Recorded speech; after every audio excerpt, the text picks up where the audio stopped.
Montserrat, en Cataluña, 14 de diciembre de 2024. Es un sábado cualquiera de invierno. Un hombre de 71 años y su hijo mayor suben juntos por el camí de Les Feixats. Una ruta sencilla, familiar, frecuentada por excursionistas y niños los fines de semana. En algún punto del sendero el padre cae. Cae más de 100 metros de precipicio y muere en el acto. El hijo llama al 112, dice que no vio cómo cayó su padre, que se había adelantado unos metros, que cuando se giró ya no estaba. Los Mossos llegan, levantan el cadáver y la conclusión inicial es accidente. Caso cerrado. Hasta que los forenses empiezan a revisar las fotos y algo no cuadra. Isaac Andic, fundador de Mango, una de las mayores fortunas de España, no extendió las manos. Y desde ese momento lo que parecía un accidente de montaña se convirtió en algo mucho más oscuro.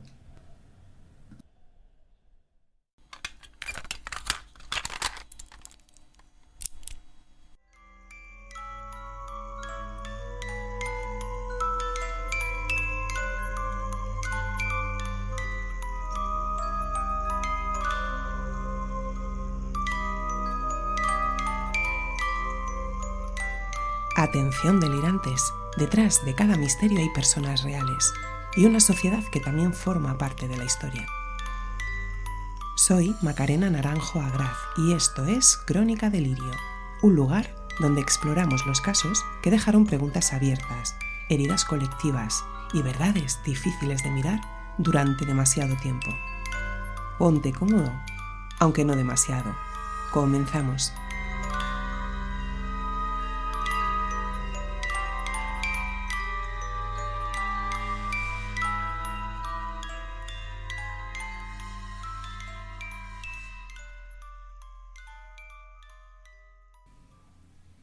Hola, delirantes. Bienvenidas y bienvenidos. Hay casos que parecen excepcionales hasta que descubres lo que dicen sobre nosotros. Hoy viajamos a una montaña que los catalanes conocen de toda la vida, a un sendero que los domingos está lleno de familias y a una muerte que durante meses fue un accidente, hasta que dejó de serlo. Antes de empezar, algo que en este episodio es más importante que nunca. Esta es una investigación judicial en curso. Hay una persona imputada y en libertad, bajo fianza. Esa persona tiene derecho a la presunción de inocencia hasta que un tribunal decida lo contrario. Nosotros contamos los hechos documentados, los indicios que la jueza ha hecho públicos en su auto y las preguntas que esos indicios abren. No queremos hacer un juicio paralelo, no condenamos, analizamos. Y lo que este caso tiene para analizar sociológicamente, psicológicamente y estructuralmente es extraordinario. ¿Qué ocurrió realmente en los últimos años de un hombre que parecía haberlo conseguido todo? Si aún no nos escuchas en tu plataforma de audio favorita, Spotify, Apple Podcast, iVoox, este es el momento de hacerlo. Dale a suscribirte, es gratis y a mí me ayuda muchísimo a continuar con este proyecto. Y ahora ponte cómodo, pero no demasiado, porque esta historia empieza con un hombre que lo tenía todo y termina con una pregunta que nadie ha podido responder todavía. Comenzamos.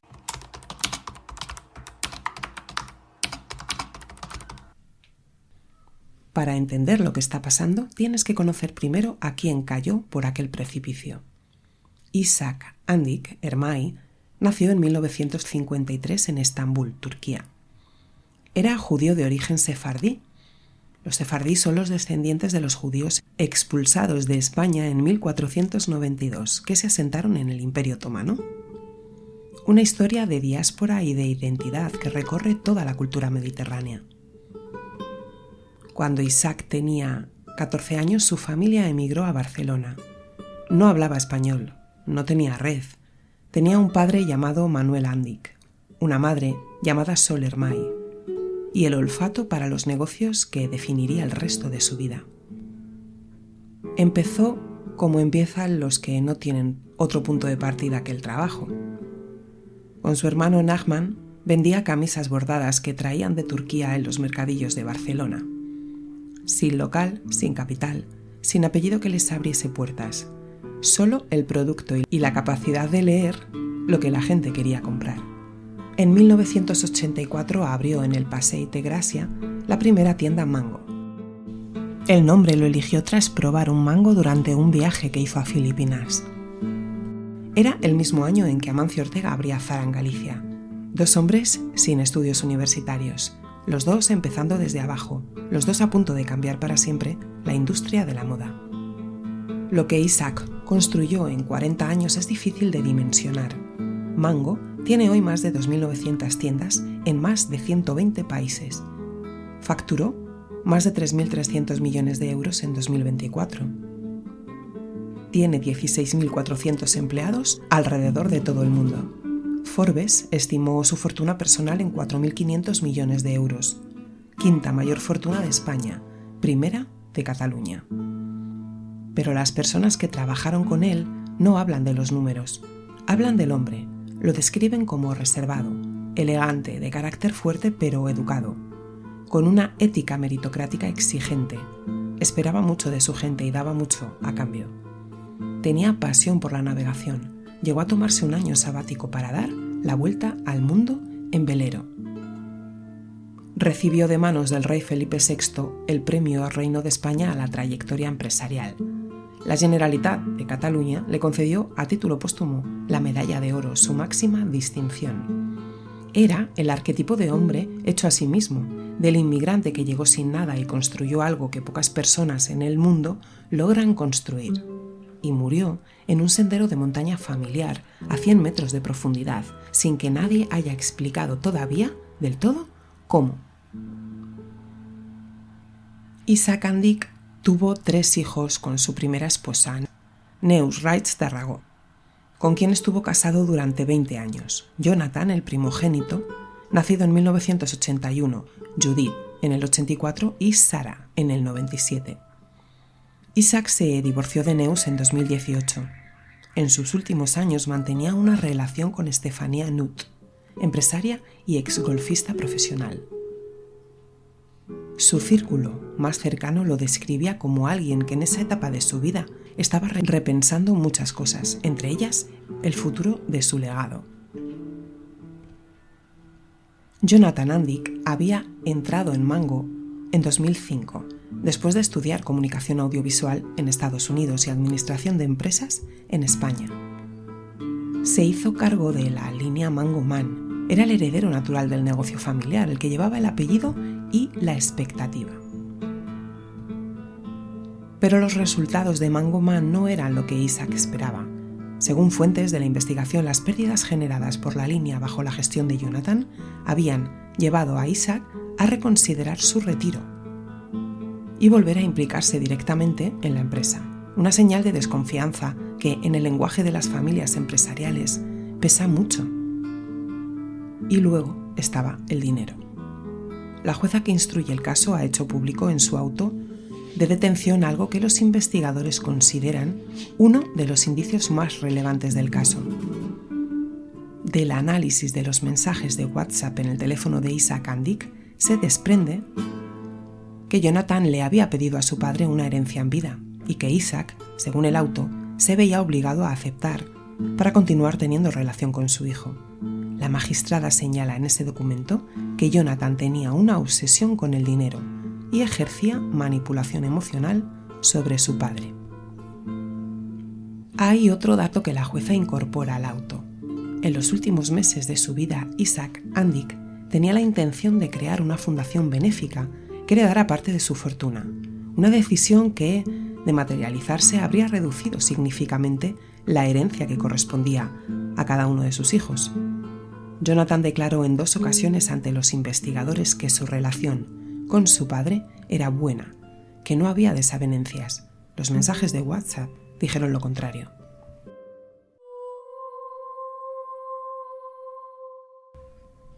Llegamos así al 14 de diciembre de 2024. Es sábado. Padre e hijo deciden ir de excursión juntos a Montserrat. Según Jonathan, la idea era pasar tiempo juntos, hablar, limar tensiones, retomar el hilo de una relación que, según sus propias palabras ante la policía, funcionaba bien. El sendero que eligen es el Camí de les Feixats, una ruta que conecta las cuevas de Salnitre, en Collbató, con el monasterio de Montserrat. Los informes técnicos de los Mossos y el Patronato de la Montaña de Montserrat coinciden en la misma valoración. Es un sendero amplio, frecuentado por familias sin especial dificultad. El único punto con riesgo real de caída es uno muy concreto, localizado, y ahí es justo donde Isaac Kandik cayó y murió.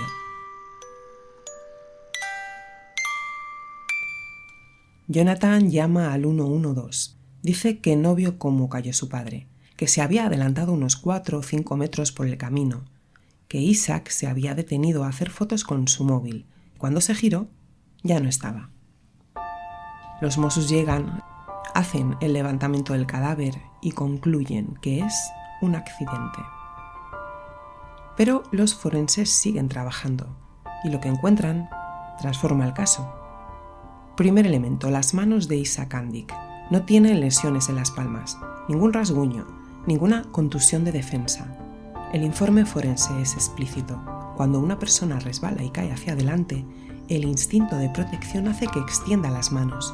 Siempre, la ausencia total de lesiones en las palmas lleva a los forenses a descartar la caída accidental hacia adelante. Segundo elemento, la trayectoria.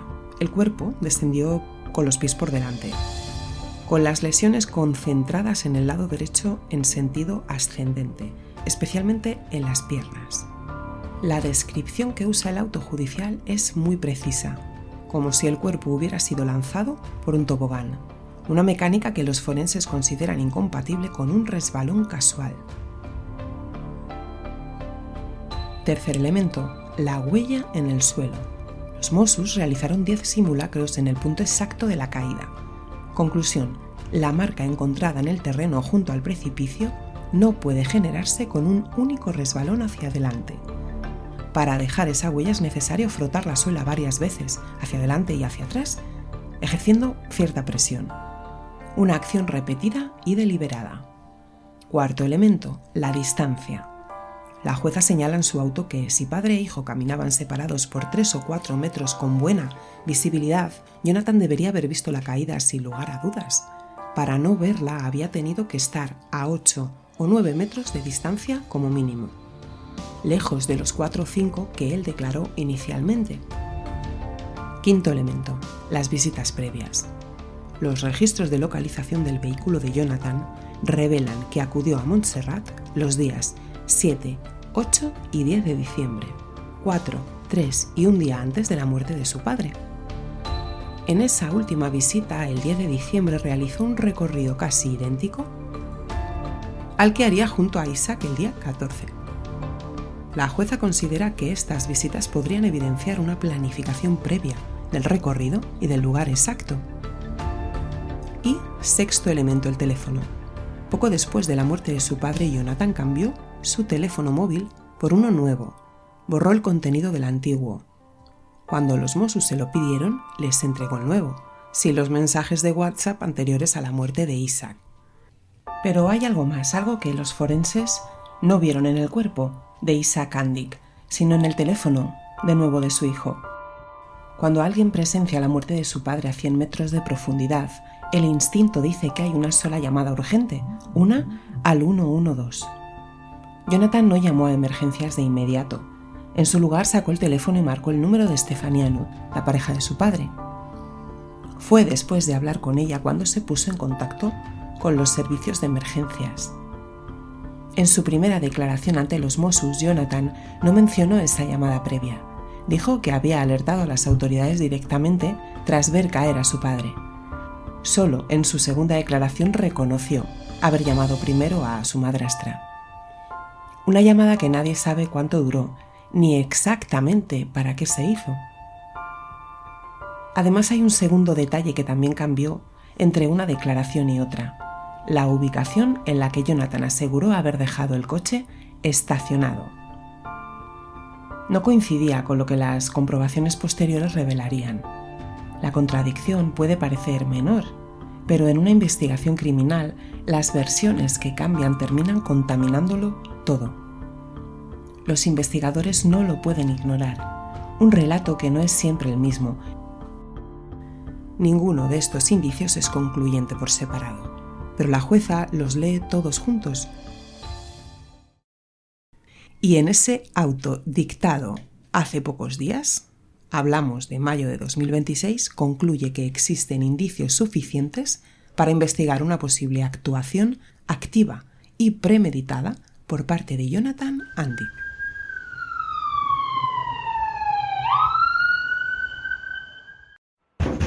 El 19 de mayo, los Mossos d'Esquadra detuvieron a Jonathan Andic en su domicilio como presunto autor de un delito de homicidio.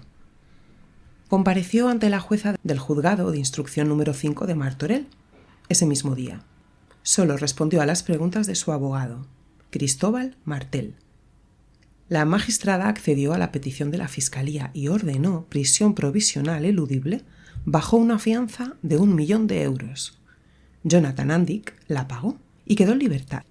Salió del juzgado sin hacer declaraciones, visiblemente tranquilo, en taxi, junto a su equipo legal.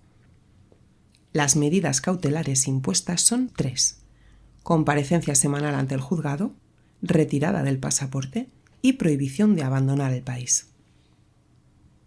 La familia ha emitido varios comunicados defendiendo su inocencia. La defensa judicial de Jonathan ha anunciado una batería de pruebas periciales propias, análisis técnicos basados en la biomecánica de la caída, para sostener la hipótesis de que Isaac Andic pudo tropezar accidentalmente y que la trayectoria del cuerpo sería compatible con ese escenario. El caso sigue bajo secreto de sumario en su mayor parte. Lo que conocemos es lo que la jueza ha hecho explícito en su auto de detención. La investigación continúa abierta a día de hoy. Y esto, delirantes, es lo que sabemos. Y lo que no sabemos todavía es si un hijo mató a su padre en esa montaña. Eso lo decidirá un tribunal, no nosotros.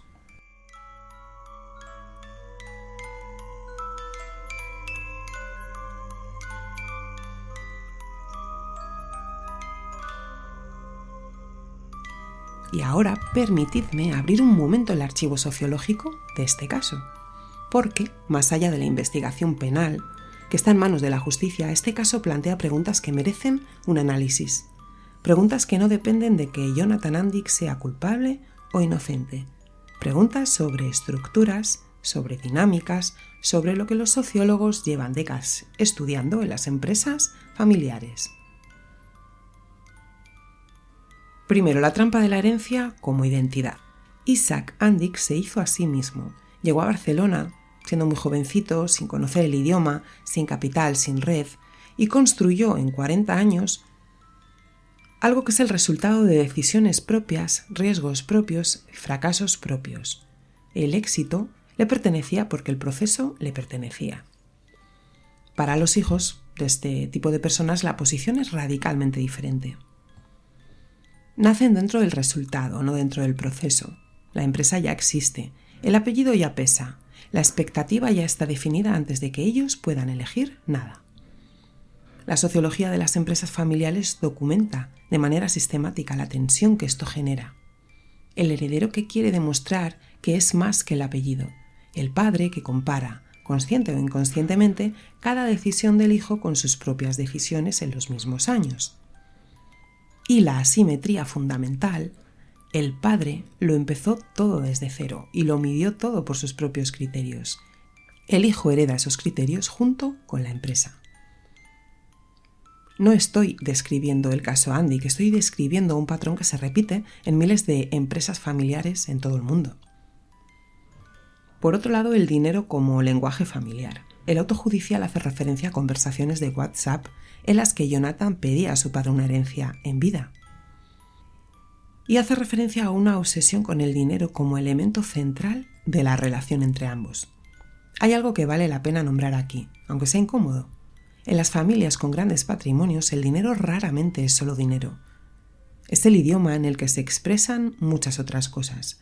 El reconocimiento, el afecto, la confianza, el poder. Cuando un padre le da o le niega dinero a su hijo adulto, le está diciendo algo sobre cómo lo ve. Y cuando un hijo lo pide con insistencia, puede estar pidiendo muchas cosas distintas a la vez. La intención de Isaac de crear una fundación benéfica que absorbiese parte de la fortuna añade otra capa a este caso. Para un hijo que ha organizado su vida en torno a la expectativa de esa herencia, una decisión así no es solo económica, es una declaración de intenciones sobre el legado y sobre quién decide qué se hace con él. Esto no justifica nada, por supuesto, pero ayuda a entender las dinámicas que los investigadores están intentando reconstruir en este momento. Por otro lado está la montaña como escenario, como espacio de lo privado. Hay algo que llama la atención en la elección de este lugar. Una excursión de montaña entre padre e hijo tiene unas características muy específicas como escenario. Es un espacio sin testigos directos. Un contexto donde los accidentes son plausibles y frecuentes. Y es un momento de aparente reconciliación. Ir juntos a la montaña tiene una carga simbólica de proximidad, de querer arreglar las cosas. Sea lo que ocurrió en ese sendero, la elección del escenario, voluntaria o no, concentra en un solo punto todos los elementos que hacen difícil saber qué pasó. La ausencia de testigos, terreno accidentado, un contexto emocional complejo entre dos personas con una relación descrita como tensa. Las investigaciones criminológicas muestran que la mayor parte de los homicidios en el entorno familiar no ocurren en espacios públicos ni con armas llamativas, ocurren en los espacios cotidianos, con los medios disponibles y en momentos de intimidad. Repito, yo no sé qué pasó en esa montaña, nadie lo sabe con certeza todavía, pero la estructura del escenario es, por sí misma, sociológicamente significativa. Y hay una última dimensión que me interesa analizar, el espejo social. ¿Por qué nos fascina este caso? El caso Andic ha generado en España una atención mediática enorme. Los periódicos lo tienen en portada, los podcasts lo comentan, las redes sociales hacen hipótesis, y vale la pena preguntarse por qué. Parte de la respuesta es obvia, es un caso con mucho dinero, un apellido conocido y una historia de éxito que se tuerce. Eso siempre atrae. Pero hay algo más. La historia de Isaac Andic, el inmigrante que llegó sin nada y construyó un imperio, es un relato que nuestra sociedad utiliza como prueba de que el esfuerzo funciona, de que el mérito se recompensa, de que el sistema puede ser justo. Y cuando ese relato termina en una caída de 100 metros con su propio hijo como sospechoso, la perturbación que sentimos no es solo por el crimen. Es porque el relato se rompe. Y eso nos incomoda profundamente, porque si incluso el hombre que lo construyó todo desde cero no pudo protegerse de las dinámicas más oscuras de su propia familia, ¿qué nos dice eso sobre las estructuras que creemos que nos protegen?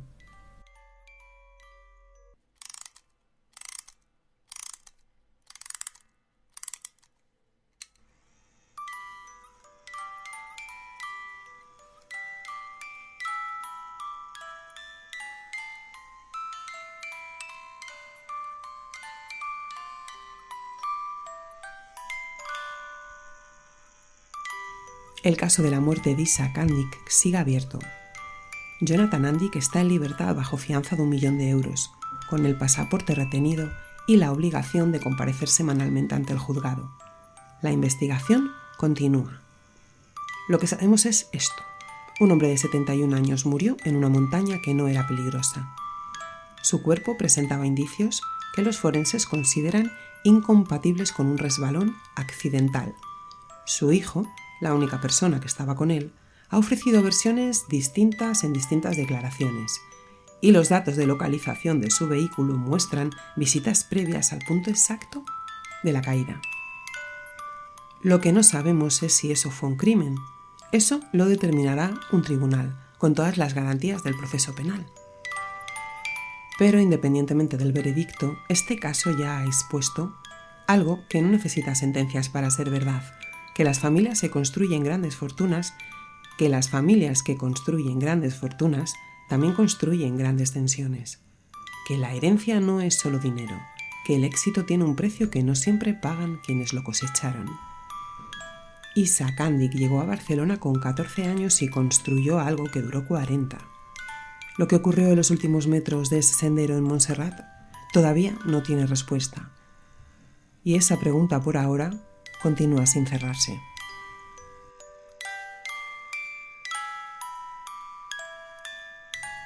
Porque a veces el verdadero misterio no está en cómo termina una historia, sino en todo lo que revela mientras intentamos entenderla.